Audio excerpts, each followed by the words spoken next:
Here's why Filipinos have trouble explaining the phrase mahal kita. It means I love you, but it doesn't directly translate to that on its own.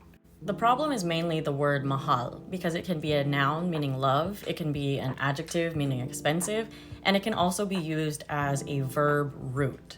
There's an explanation on why kita doesn't really give us any context clues, but that's just like too long and too confusing, especially if you only speak English. So the strictest translation of mahal kita on its own is just using it as a noun. You are my love. The next option would be as an adjective meaning expensive. You are my expensive thing, person. That part is just kind of implied. And it doesn't really sound right or make sense, but it does kind of make sense if you think about like wedding dowries. The third option, which is what I personally think is what happened, is that mahal is being used as a verb, but they just shortened it. The reason I say that is because with common phrases like I love you, it wouldn't be unusual to shorten it down to just the verb root. And then the other reason I say that is because our other phrases for I love you, which they all mean I love you, but they're used like slightly differently. Those ones use the verb form too. So, iniibig kita and sinisinta kita.